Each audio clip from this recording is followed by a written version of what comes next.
there is little pasture land left for the cows. Wild mustard is used to feed our cattle. Our women help to feed the cattle by gathering the wild mustard, which grows in the patches of green corn.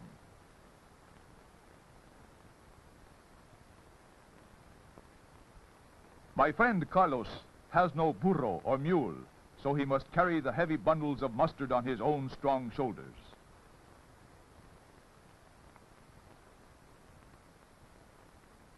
It takes a great amount of green fodder to feed the cattle. All through the hot summer days, burros toil along the stream beds and up the twisting roads to Cacotepec, carrying loads of food for the cattle. A neighbor riding his burro to work in his patch of corn or maguey, or another bringing lambs to the village for sale, is the usual traffic along the road to Cacotepec. For as long as we can remember, the morning sun finds Aunt Tomasa trudging up the road to the village, where she will exchange a few herbs for some tortillas.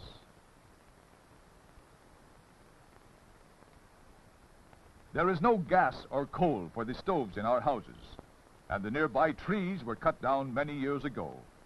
To get fuel, the men must journey to the foothills of the distant mountains, where there is wood to be had for the cutting. Some of the men use their spare days to cut wood, which they will sell to their neighbors or in the market town of Toluca. At the end of a long day's work, the woodcutters and their heavily laden burros return to the village with enough wood for their families and some to sell. With the money made from the sale of the extra wood, they will purchase coffee, sugar, or other luxuries. Since there are no large rivers or lakes in this part of Mexico, water is very precious. The women of our village do most of the family laundry at small water holes along the bed of a nearby stream. This is not an easy way to wash clothes, but our women enjoy gathering at these places where they exchange the latest news while the washing is being done. The clothes are dried on the nearby grass or bushes. Water for household needs must be carried in cans or jars, for there is no plumbing in the houses of Cacotepec.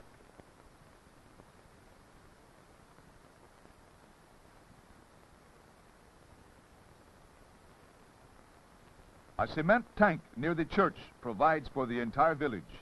It is fed by a spring on the hillside, from which water flows along a small channel of stone and mortar to the tank. Most of the men of the village do their own carpentry and masonry work. Since ancient days, our houses have been built of adobe bricks. Today, many of them are faced with plaster, which often is painted in bright colors. In my village, the boys play a kind of handball in a court they built for themselves near the church. In the larger cities of my country, baseball is a favorite game.